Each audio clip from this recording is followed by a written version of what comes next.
Hey everyone, welcome to another episode of the Players Experience Podcast, the series finale. On today's episode, we chat with OUA women's hockey player from the Waterloo Warriors, Carly Orth. We chat with Carly about her passion for hockey, how she got into it. We talk about her national run last year and the impact she made, as well as her work with the Toronto Six as an intern and the benefits and knowledge that goes into anything on and off the ice and how she benefited from it. We'll also talk about the future national championship run as Waterloo is hosting for the next 2 years. So without further ado, let's get Carly on and start talking about her hockey career.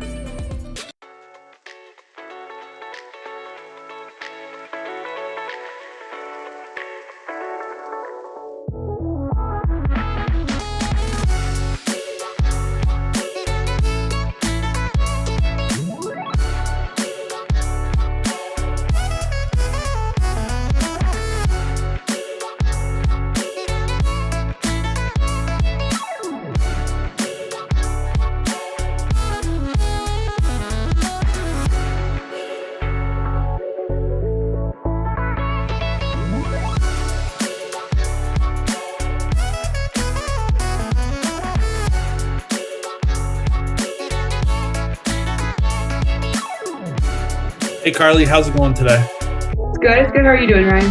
All right, thanks. Just living in a hockey rink, as I'm sure you are too, and The classic, yeah. busy time with playoffs and things like that. But it's been good. So, Nice. How's the regular season for you? Good. It's good. We've been having a pretty good season. I think we're second, finishing off second here. So it's been good. Pretty exciting season. We're excited for playoffs and nationals, everything. So we're getting ready for that. But season overall, I think we did awesome. So it's been a fun ride so far. Good. Yeah, we're definitely going to dive into nationals and especially last year. But first, I want to know, how did you know you wanted to pursue a career in hockey? Honestly, I grew up in sports. My whole family was also like just very athletic. The inspiration from like NHL players, the Olympics, it was always great seeing them on the TV. And, as a kid, you always want to grow up and kind of be like them. Growing up, there was kind of hard to have a female hockey player role model because all we had was really the Olympics. So that was my big dream. And it still is a big dream of mine to play for Team Canada. But I would say kind of recently, but probably a few years ago, is when I kind of decided that I wanted to pursue it and go farther with this. Not even just the Olympics, but now there's the European leagues. We have the PWHL upcoming and blooming like crazy. So I would say the past few years is when I really was like, hey, this is something I can do actually after school now and almost make a career out of it. So I always wanted to continue with hockey.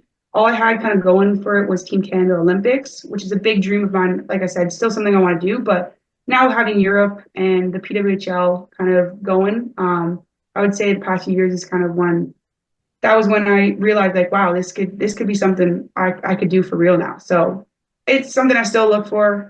It's something I still want to do. I'd love to go to Europe and play for a little bit, and then hopefully continue that with the PWHL.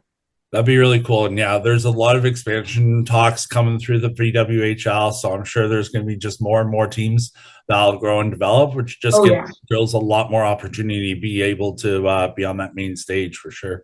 100%. So you've been on a tear this year yourself. During the regular season, you put up 11 goals, 20 assists before entering the playoffs. I know you're currently in the middle of the playoffs, but what is it like to see all that hard work and dedication pay off on the ice from all the hard work that you've put on off the ice?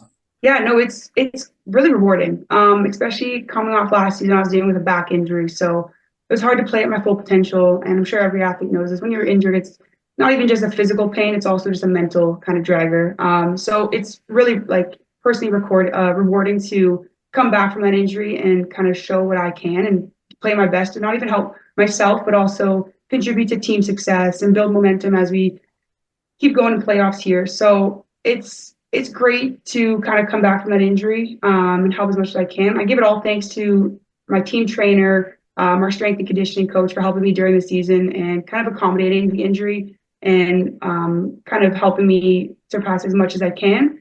And then in the off season, I give a huge thanks to depth training because they helped me a lot with my training, my physio in the off season. And my whole off season was kind of focused on getting healthy in my minds. But then depth training also kind of opened my eyes a little bit more that you can get healthy, but also there's other exercises that you can do to not only get healthy, but sustain the strength. You can build the speed.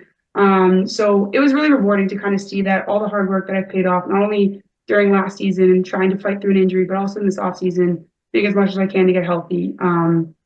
It's been incredible to see not only myself, but also the team and everyone just kind of uplifting each other. It's been a great environment. So it's been a good run.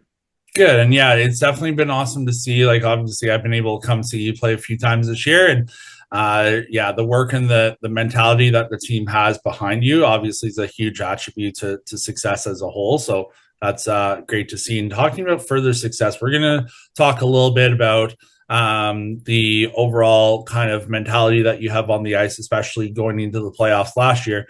But I want to talk about what you did off the ice. During your time with Waterloo, you did an internship with the Toronto Six, where we first met and Yeah. got to work together. Obviously, a ton of fun. But Yeah. what are some of the favorite memories you had working with the Six and taking your hockey knowledge that you had on the ice to a professional team setting? Yeah. Honestly, going into the Toronto Six internship was a crazy moment to kind of get to work with people like Sammy Joe Small and Angela James, that people you look up to your whole life. They're such legends of the game. They shared such valuable insights throughout my whole internships and also just getting to know them throughout the whole time. Specific memories, I would have to say, I don't really have specific other than winning the Isabel Cup. That was definitely an unforgettable moment to kind of just see all the hard work from the players, those coaches, even like the whole staff pay off and help everyone kind of reach that overall championship that everyone's trying to go for. So I even felt I was so honored to be a part of that. So that was definitely a big memory.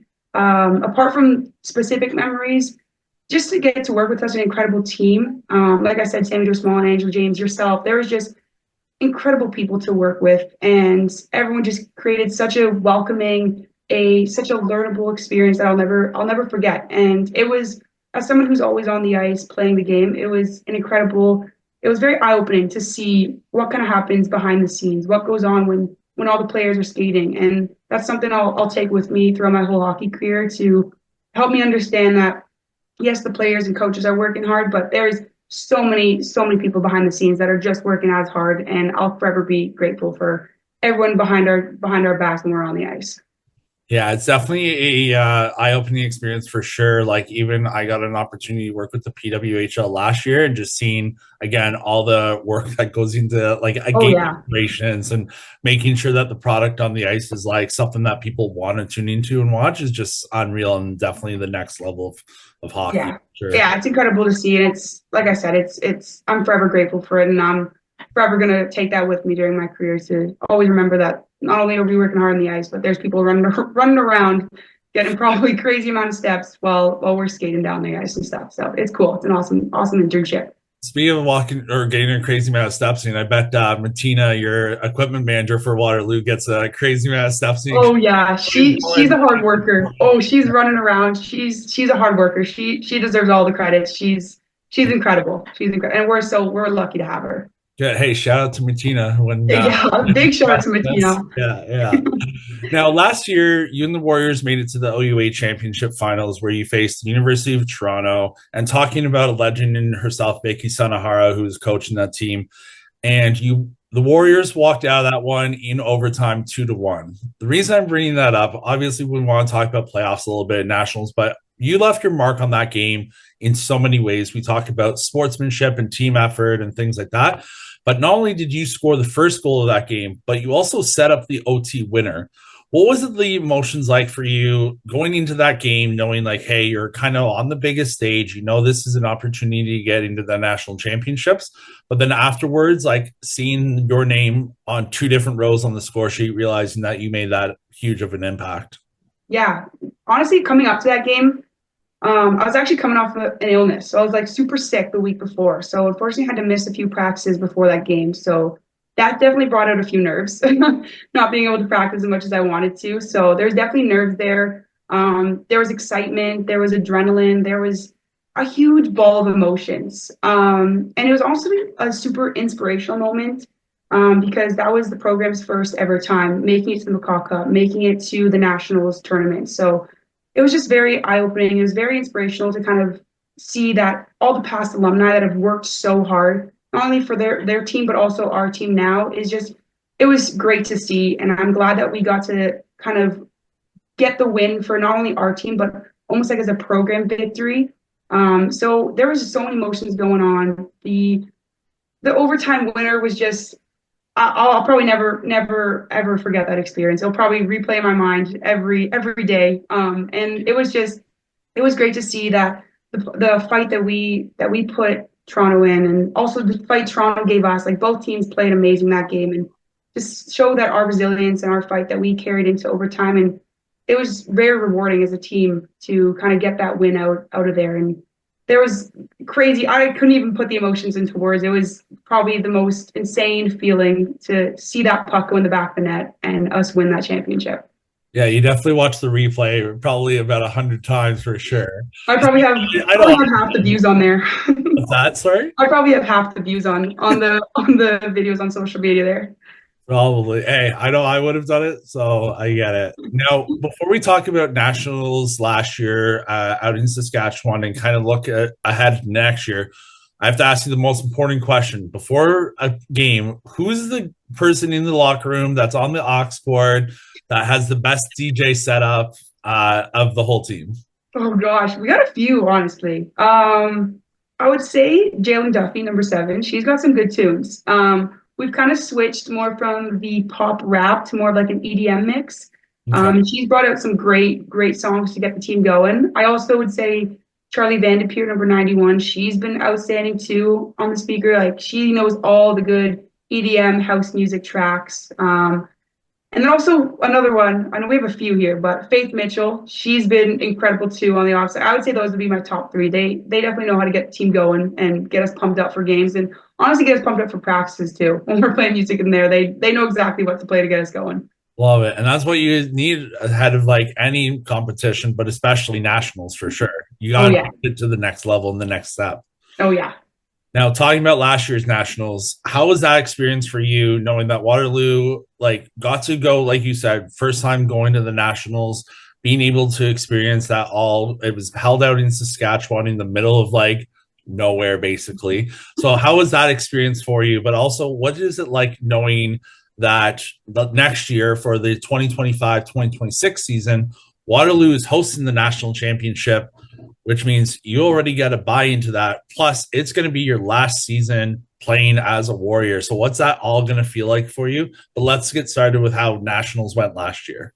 Yeah. So starting with last year was honestly felt like royalty. Like I didn't, again, like we've never been there. I personally never been there. So I didn't know what to expect. I didn't know what to have, but it was the best experience it ever could have been. I felt like royalty. I felt like a professional player, not only from staff, but also from the staff with the University of Saskatchewan. Like they did a great job of preparing the event and making us feel very welcomed and engaged in all the games and everything. So it was very much an unforgettable experience. And it's something, again, like I'll probably take with me going straight with my hockey career here. Like it'll be something I'll never forget. Same with the McCaw Cup, both big experiences, not only for a personal reward, but also as a program.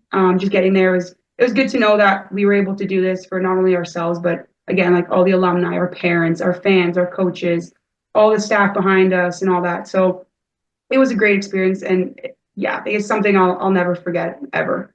And then, yeah, coming into this year hosting and also next year hosting, I had no idea we're hosting 2 years in a row. And it's pretty cool to know that my last year's aware, like I'll be able to get to nationals. But that just builds more motivation in myself to not only we get to go there, but also I want to show people that we also deserve to be there. We're going to work hard. We're going to make sure we get into playoffs. We want that Ontario championship as much as we want that national championship this year and next year.